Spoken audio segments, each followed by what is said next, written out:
Economic globalization was heralded a decade ago as a rising tide that will raise all boats. For the poor and vulnerable in the third world, it has been more like a tsunami sweeping away the little security they had. In any case, the rising tide metaphor is hardly positive in times of global warming and sea level rise. While the impacts of economic globalization are different in different societies and on different sections of society, it is the vulnerable who are paying the highest price. In the case of Indian farmers, they are paying with their very lives.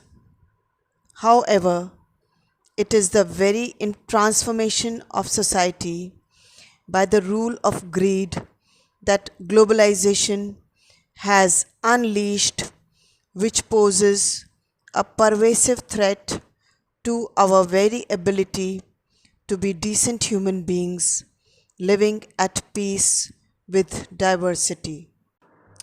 Let us first understand what is economic globalization. It is a complex and controversial issue.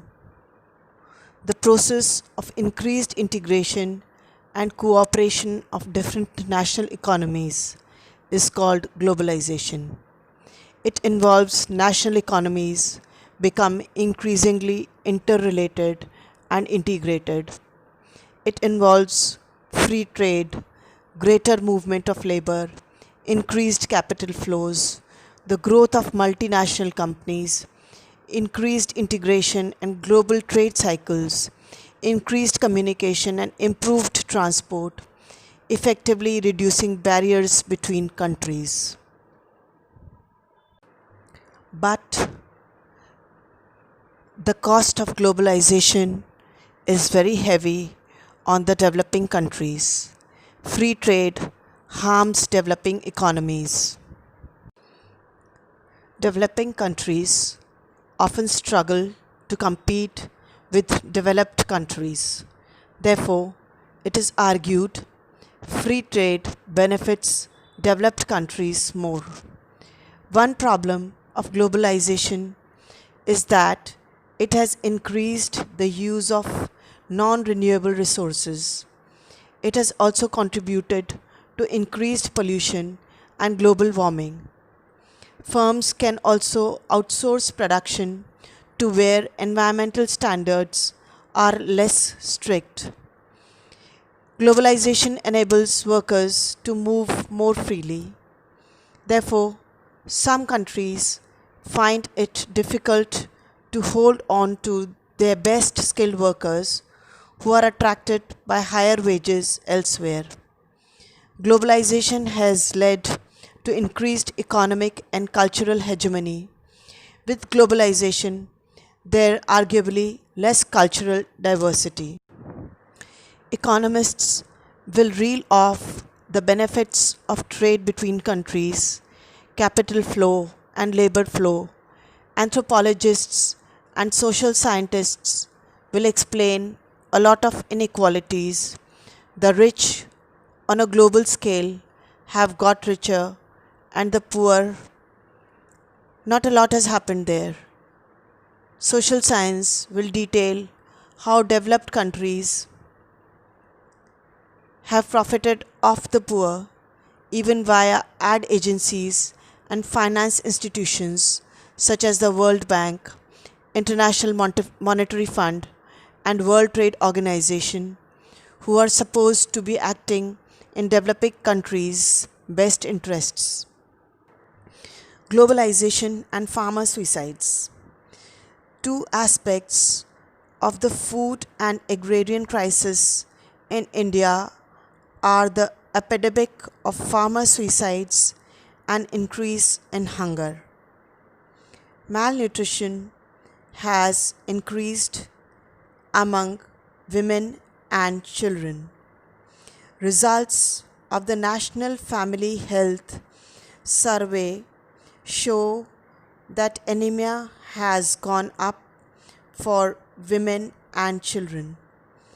Among the lowest 30% households, per capita calorie intake has fallen from 1830 kilocalories in 1989 to 1600 kilocalories in 1998. In 1999 to 2000, almost 77% of the rural population consumed less than the poverty line calorie requirement of 2400 calories. Farmers' suicides and increase in malnutrition are related processes. Both are the result of 10 years of rapid and unthinking trade liberalization. Indian farmers are facing a crisis of their extinction caused by their suicides. The country has several obligations towards its farmers, both nationally and internationally.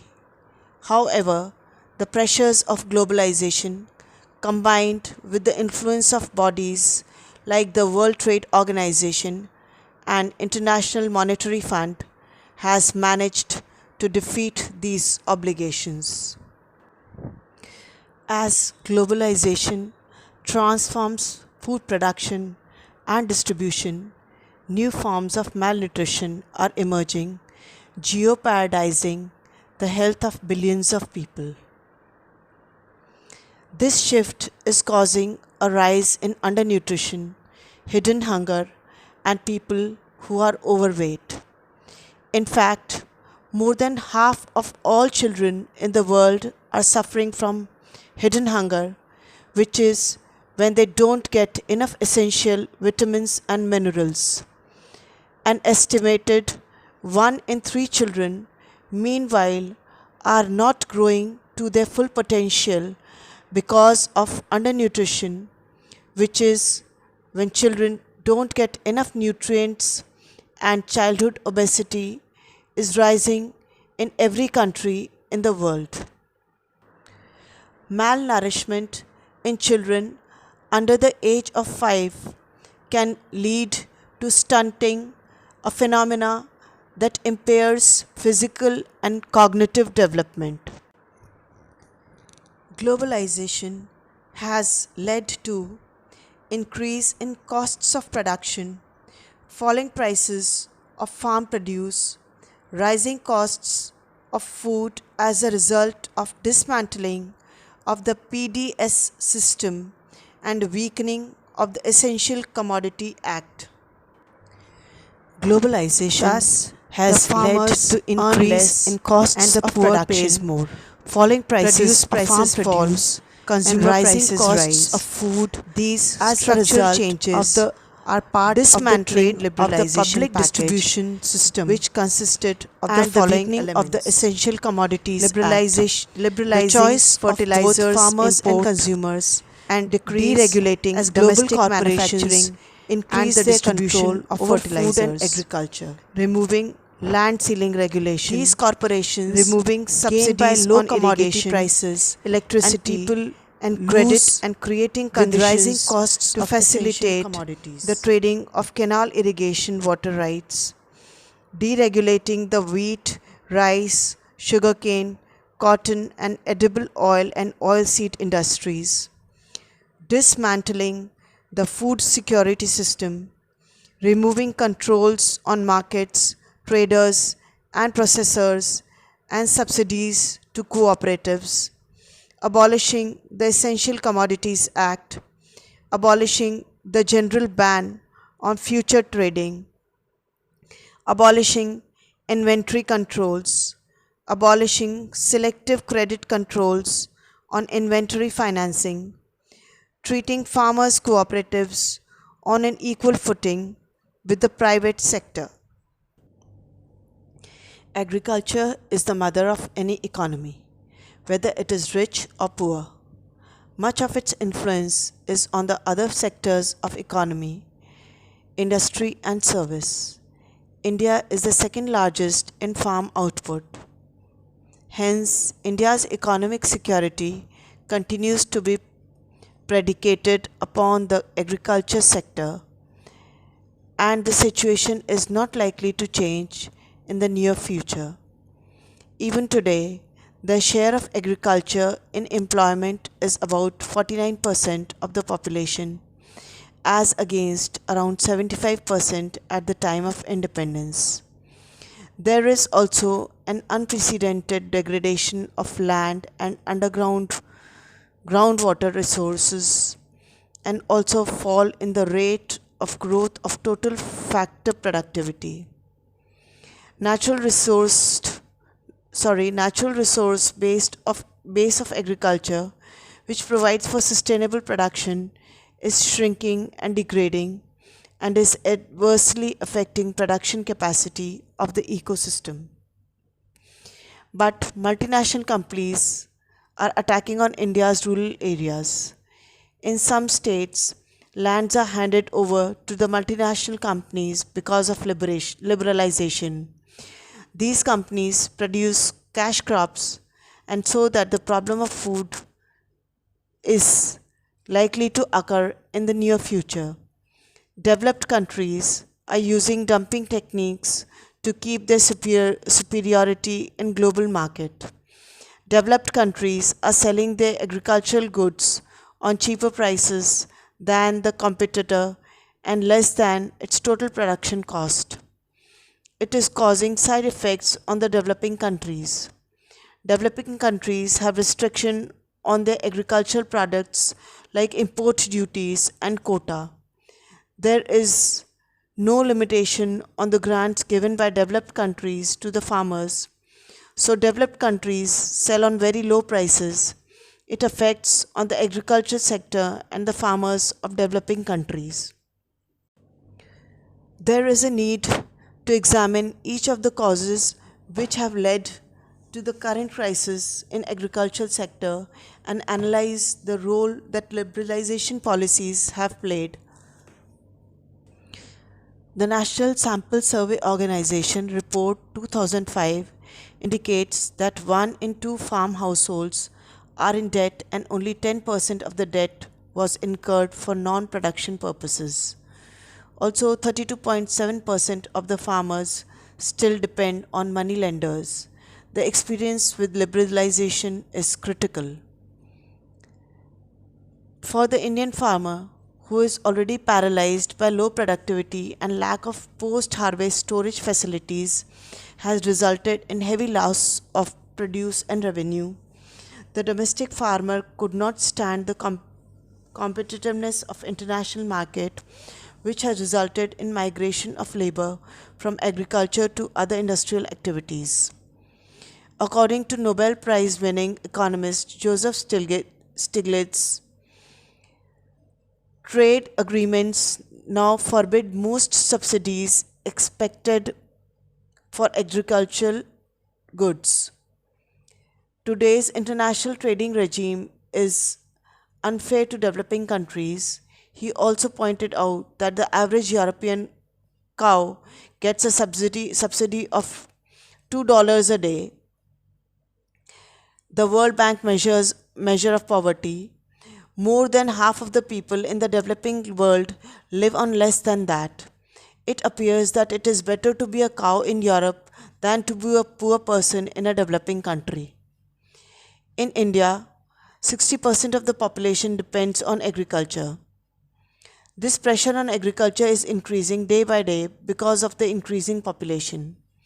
Because of marginal land holding, the production cost of Indian farmers is higher, as well as the quality and standardization of agro produce is much neglected. Along with this, the curtailment in subsidies and grants has weakened the agricultural sector. With this background, the farmers are not in a position to compete international market. Immediately after globalization, Indian rupee devaluated by 25%, and Indian crops became very cheap and attractive in the global market, which led Indian farmer to export and encourage encourage them to shift from growing a mixture of traditional crops to export oriented cash crops like chili, cotton, and tobacco. The need for more inputs of pesticides, fertilizers, and water than the traditional crops require automatically increased fertilizer and pesticides prices by 300%. Pre-liberalization, subsidized electricity policy helped farmers to keep the costs of production low. The electricity costs increased dramatically when farmers turned to the cultivation of cash crops, which needed more water. Hence, more water pumps were needed and there was higher consumption of electricity. The fact that only 39% of India's cultivable land is irrigated makes cultivation of cash crops largely unviable, but export oriented liberalization policies and seed companies looking for profits continue to push farmers to the wall. As per reforms of World Trade Organization, Indian government removed import tariffs and duties. Earlier, these were working as a cushion to protect and encourage domestic producers. By 2001, India completely removed restrictions on imports of almost 1500 items, including food. As a result, cheap imports flooded the market, pushing prices of crops like cotton and pepper down. As a result, most of the farmers committing suicides in Maharashtra were concentrated in the cotton belt till 2003. In 1951, agriculture provided employment to 72% of the population and contributed 59% of the gross domestic product.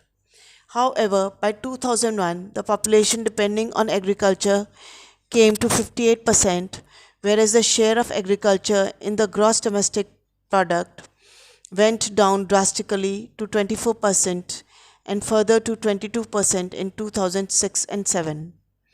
This has resulted in lowering the per capita income of the farmers and increasing the rural indebtedness.